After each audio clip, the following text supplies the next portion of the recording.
Hey, gang.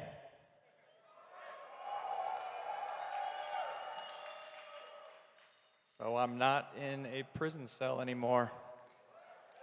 Yep. I'm standing on this stage right here in front of you. On this exact day, May 29th, exactly 1 decade ago, I was standing in a courtroom in front of a judge. On that day, that judge gave me 2 life sentences plus 40 years without parole. I was just 31 years old. If she and all the others behind my prosecution had their way, I would have grown old and eventually died, still in prison. Instead, I'm here with you.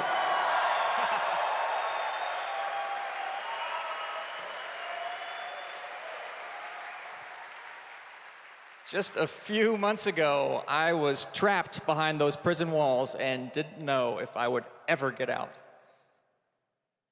And now I'm free.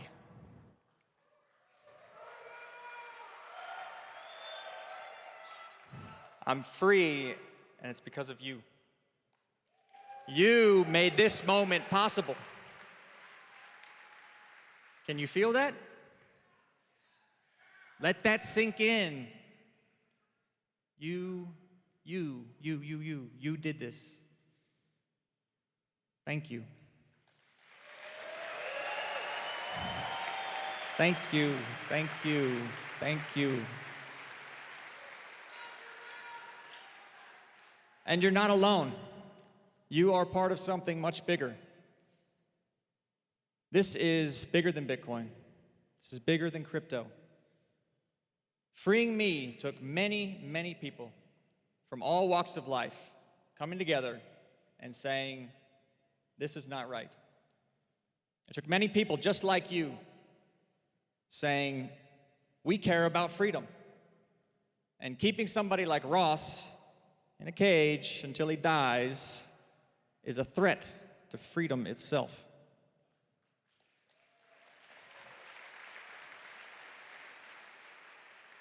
It took President Trump recognizing that an injustice had been done and that so many of you demanded that I be freed.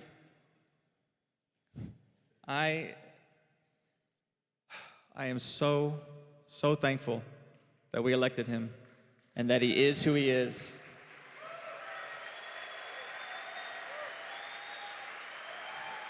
Yep. He's a man who does what he says he'll do. He said he would free me, and he did. Period. He's a man of integrity.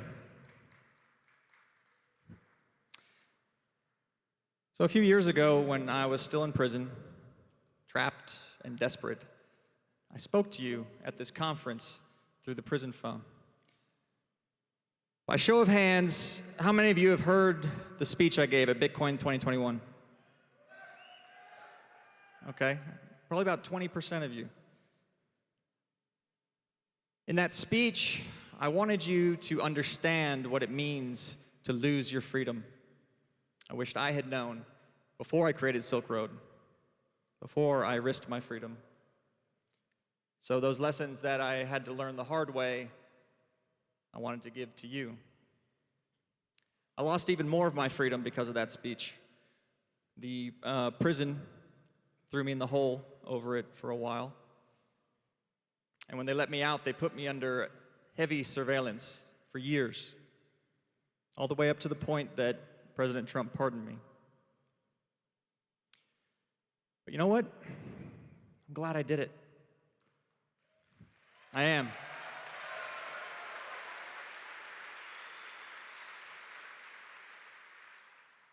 Connecting with you that day felt so good, because it was like a small part of me had broken beyond the prison walls and escaped, if only for a little while. So today is the mirror image of that day. Today, I want you to understand what it means to win your freedom. Winning your freedom. Winning your freedom feels as amazing as losing it feels awful. And I want you to understand that.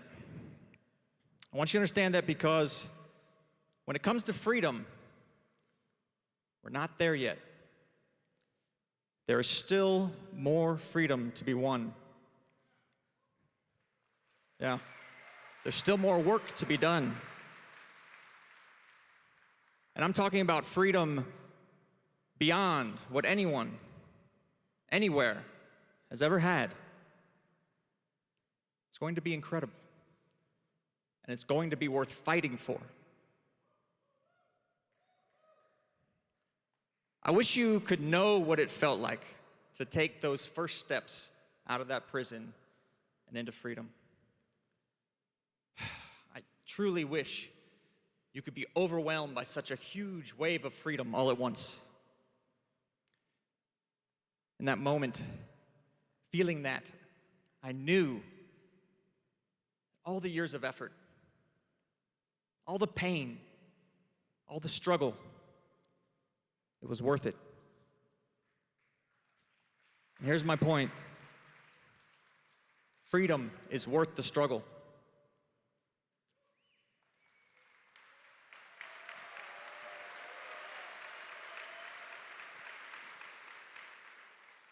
Now, if you can believe it, I actually got used to being in prison.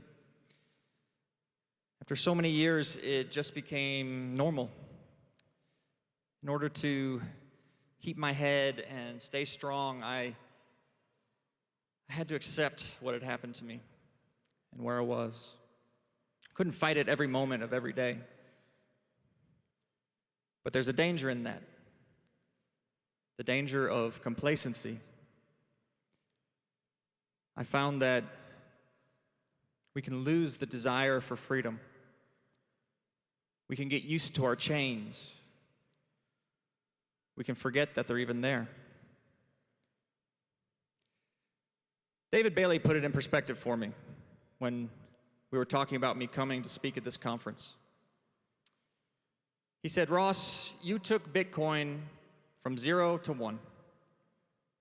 And while you were in prison, we, the community, all of you, we took it from 1 to 10. But we still need to go from 10 to 100. He's right. I mean, look at the last 14 years and what a wild ride it's been.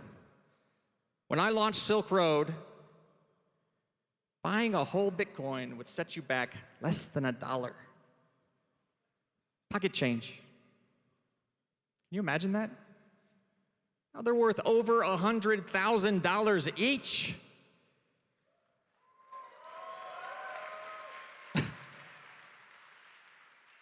Back then, there was just one exchange you could buy them on, unless you wanted to scour message boards or go to local meetups. Now it seems like every app I download has a built-in wallet with one-click buying options. There are dozens of new cryptocurrencies and blockchains, each one fascinating in its own right, and thousands more I'll never have time to learn about.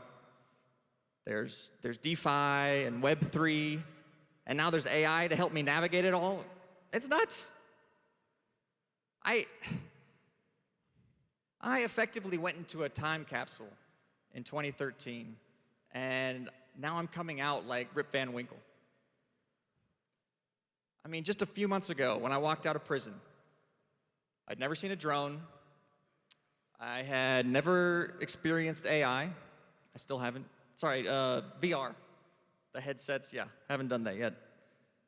I had never chatted with AI. It's all hitting me at once. The freedom, the new technology, the fact that I have a future again.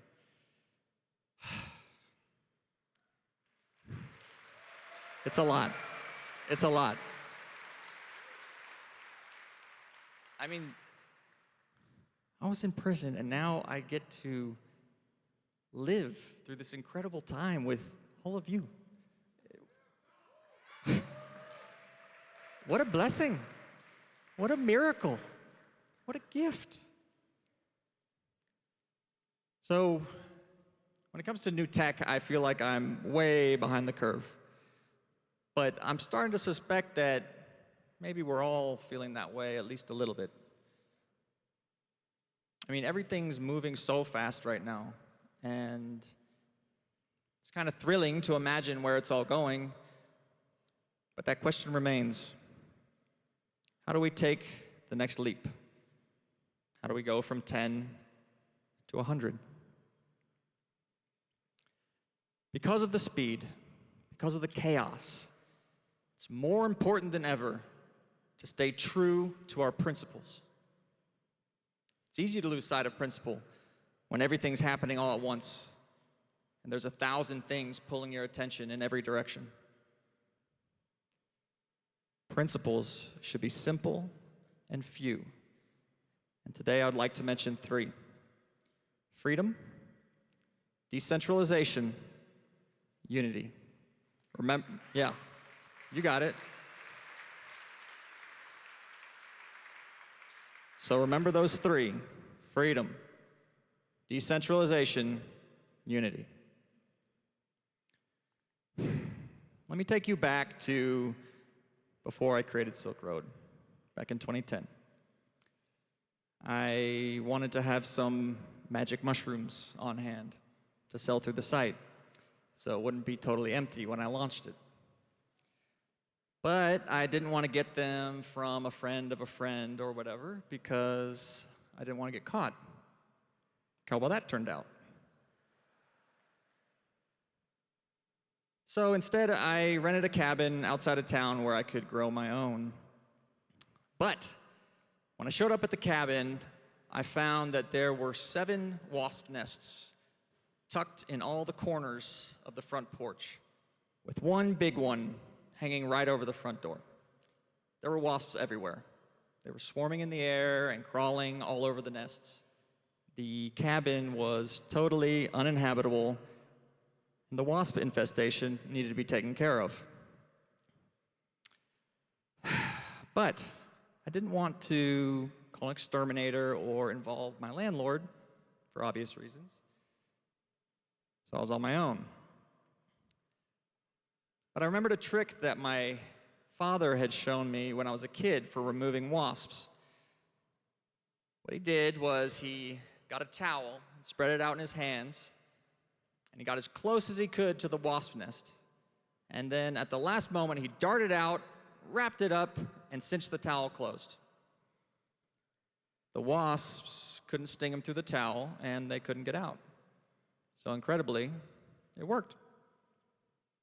So there I was, on the wasp-infested porch. My heart was pounding as I prepared to do what I'd seen my dad do. Like many things I've done in my life, I wouldn't try this one at home. So I selected the nest that was furthest from the others because I didn't know if the other nests would come to their aid and sting me.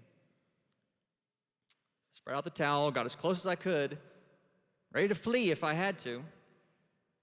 But when I wrapped up the nest, nothing happened. It was as if the other wasps didn't even notice. So I was able to go around the porch and carefully remove each wasp nest one by one until there were no more wasps, not even the big nest over the front door. So, why did I tell you this story? Let's look at what made the wasps strong and what made them weak. And remember, freedom, decentralization, unity. The wasps were strong because they were free. Each wasp could act independently, and it was impossible to keep track of so many individual wasps. A sting could come from any direction. Freedom is our strength as well. In prison, My every move was monitored and controlled. I was constantly dominated by the system I was trapped in. I had no freedom, and that made me weak. But with freedom, we have choices. And with choices, we become unpredictable, just like the wasps. Choice is the essence of freedom. Any one of us could create the next piece of liberating technology that empowers the people of the world. And compared to the constraints I lived under in prison, there's very little standing in our way. Bitcoin doesn't work without freedom. Bitcoin's power comes from the fact that any one of us can mine if we choose to. Any one of us can generate addresses if we choose to. Any one of us can send Bitcoins to anyone else. We are all on equal footing with Bitcoin. With Bitcoin, we are all free.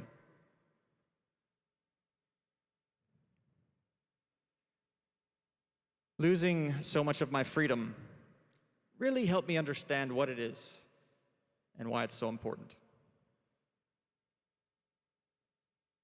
There were times when I had lost so much freedom, I couldn't even choose what position to hold my body in because I was cuffed and shackled so tightly. In those moments, I understood that freedom is not a binary switch that is either off or on. Being outside a prison's walls does not automatically mean you are free. And being within them doesn't mean you're not. Because even in those moments, I had choices. I could choose to resist, or I could choose to accept. I could have a peaceful attitude or a belligerent attitude. I could let the people taking my freedom get to me. Or I could find joy deep down inside where they couldn't touch it. In those moments,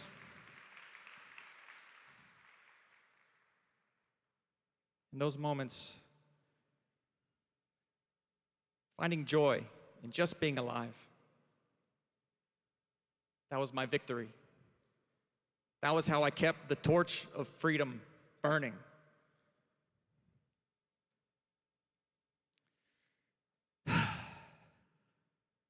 Next, the wasps were strong because they were decentralized. 7 nests were harder to handle than just one. Had they all been in one big nest, I would have simply removed that nest without worrying about the other wasps coming to sting me. Decentralization is our strength as well. We can argue all day about how things can be more decentralized, and those are good arguments to have. But as a principle, decentralization is the goal that we strive for. Bitcoin's strength is in decentralization. Bitcoin lives on the internet, which is itself decentralized. Anyone can run the Bitcoin protocol and connect online. There are people from every corner of the globe, people we will never meet, validating and mining the blocks that make up the blockchain. There are scores of wallets and exchanges spread out all over the world. And because Bitcoin is decentralized this way, nothing can stop it. Nothing. It's true. And if that wasn't enough, there are countless forks and blockchains all riffing off of Satoshi's original design. And this too is a form of decentralization. So long as we are free to choose We want as many of these experiments going on as possible. The strong will survive, and the system as the whole will become more robust and able to adapt. With decentralization, there is no single point of failure. That's a lesson I learned the hard way with Silk Road. But despite their strengths, despite being free and decentralized, the wasps were weak because they lacked unity. Any one of those wasps was free to come sting me, but none of them did. They were decentralized, so they had the opportunity, but none of them took it. Had a single wasp dared to come sting me when I reached for that first nest, I would have fled. Those things really hurt. But they didn't. Thank God you are not wasps. When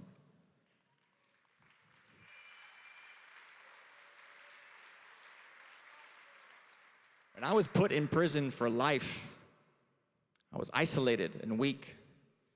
I was stripped of everything, had nothing to give anyone. But you didn't abandon me. You didn't forget me. You wrote me letters. You raised money for my defense. When I was silenced, you spoke up against the slander and the smears.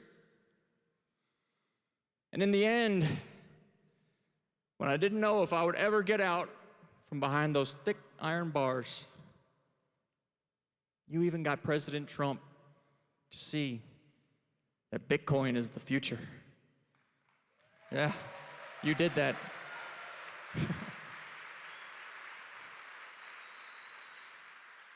You got him to see that decentralization and freedom are our future. You said, Ross is one of us. You stayed united.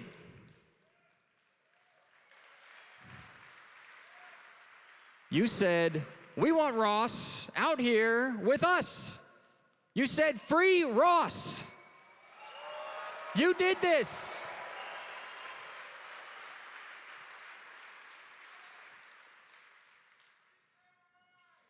There were days when I thought I would die in that awful cage. But somehow, that spark of an idea that was Bitcoin back in the early days, that idea I risked and lost my freedom for, it grew into a movement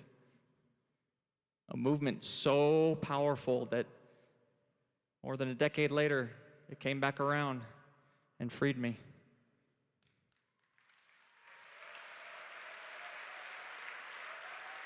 It's just incredible.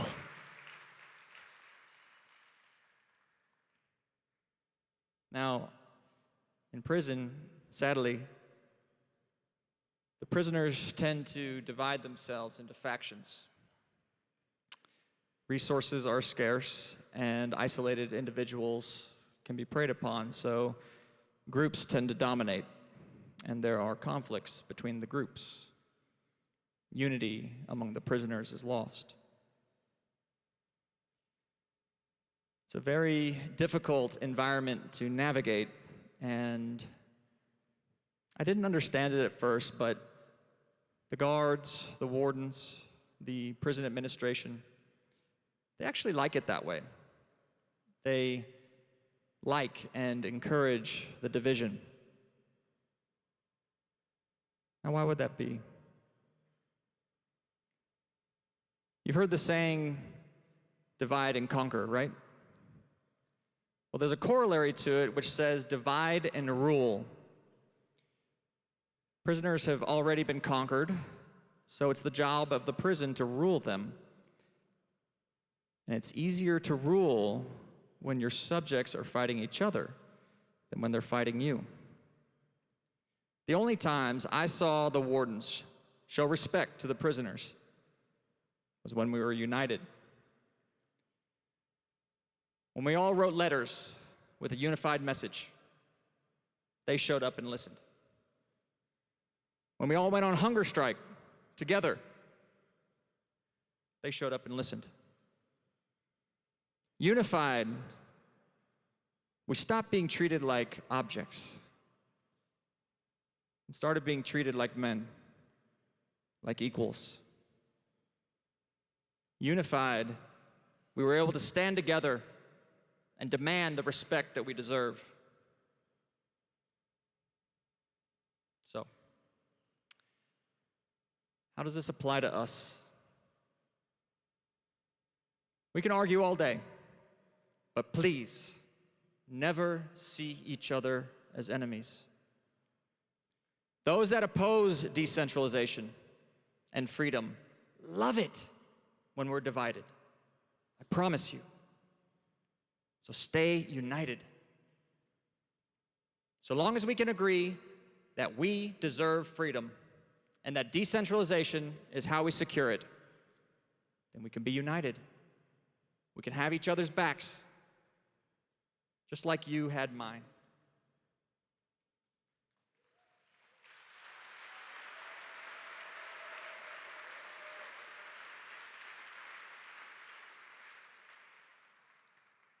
Freedom, decentralization, unity. Stay true to these principles, and the future is ours. Thank you.